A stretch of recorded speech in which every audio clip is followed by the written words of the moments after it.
Assalamu alaikum everyone. Welcome to Learn Reasonable Science. In this video we will discuss about equilibrium constant Kc by the help of law of mass action. So let's start it. अपने topic को start करने से पहले हम equilibrium point को इन reaction discuss कर लेते हैं कि क्या था इक्विलिब्रियम पॉइंट। रिवर्सिबल रिएक्शन में एक ऐसा पॉइंट था जब रेट ऑफ फॉरवर्ड रिएक्शन बराबर आ जाता है रेट ऑफ रिवर्स रिएक्शन के। उस पॉइंट को हम कह रहे थे इक्विलिब्रियम कांस्टेंट, जिसे हम के सी से शो कर रहे थे। ठीक है। Now law of mass action. Law of mass action क्या स्टेट करता है that rate of reaction is proportional to the product and concentration of each reactants. Rate of reaction की अगर हम बात करें तो हमने देखा था हमारे पास दो तरह के रेट ऑफ रिएक्शन होते हैं, that rate of forward reaction and rate of reverse reaction.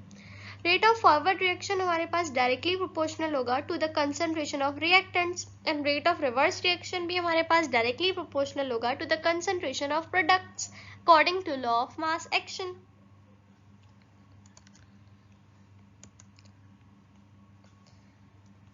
अब लॉ ऑफ मास एक्शन क्यों है, किस वजह से है, हम इसे क्यों पढ़ते हैं, इसकी इंपॉर्टेंस क्या है। तो ये लॉ हमें डायनामिक इक्विलिब्रियम की स्टेट को एलैबोरेट करने में हेल्प करता है। डायनामिक इक्विलिब्रियम क्या है। अब डायनामिक इक्विलिब्रियम एक रिवर्सिबल रिएक्शन में in the point of equilibrium एक ऐसा स्टेट है जब रिएक्शन इक्विलिब्रियम में है लेकिन डायनामिक पोजीशन पर है, यानी कि मोशन में है। Reaction is continuously in motion but it is also in the state of equilibrium. So these kind of reactions are known as dynamic equilibrium. Let's see an example. अगर हम यहाँ देखें तो टग ऑफ वार हो रही है दो teams के बीच में। अब दो लोग हैं रिएक्टेंट्स में और दो लोग हैं प्रोडक्ट्स में, लेकिन मोशन दोनों के बीच में जारी है और कंसंट्रेशन ऑफ प्रोडक्ट और रिएक्टेंट दोनों ही इक्वल है। So in this example the reaction is in dynamic equilibrium. Let's derive an equation for Kc. Kc is what? Equilibrium constant. हम ड्राइव करेंगे इक्विलिब्रियम कांस्टेंट Kc के लिए एक equation with the help of law of mass action. Law of mass action ने हमें ये बताया था कि rate of reaction directly proportional होगा to the product of reactants. तो let's suppose an reversible reaction. एक रिवर्सिबल रिएक्शन हमने सपोज किया है और with the help of law of mass action हमें ये पता चला कि rate of forward reaction directly proportional होगा to the concentration of reactants and rate of reverse reaction भी डायरेक्टली प्रोपोर्शनल होगा to the concentration of product. और equilibrium का पॉइंट है, यानी कि rate of forward reaction is equal to rate of reverse reaction.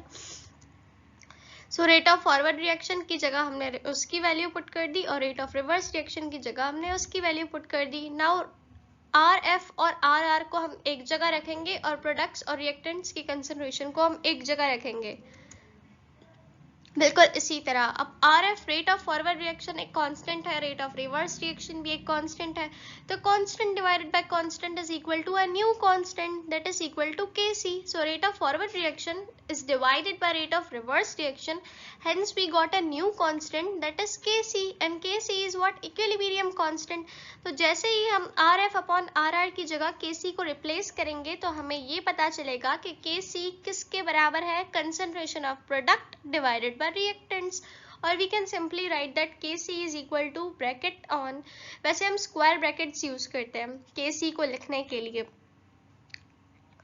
Cc plus Dd concentration of product divided by concentration of reactants, that is Aa plus Bb.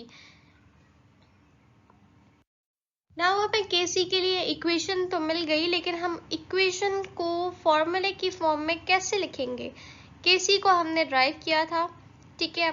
C is what? C is the element, ठीक है। C element है जो कि product की side पर था, and small c, ये वाला c क्या है, मोल्स, नंबर ऑफ मोल्स, ठीक है। कंसंट्रेशन जो हम एलिमेंट्स या मॉलिक्यूल्स जो भी हैं कंपाउंड्स, उनकी concentration we will always take in mole per DM cube, ठीक है।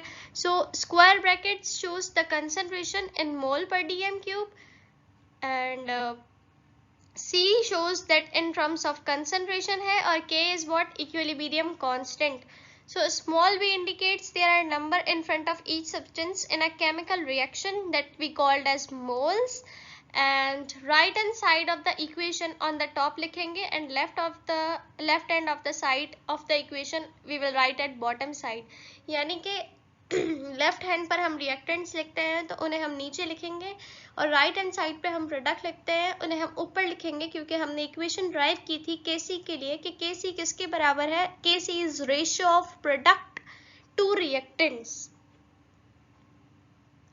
So thank you for listening. If you want lecture on some other topic, please comment below.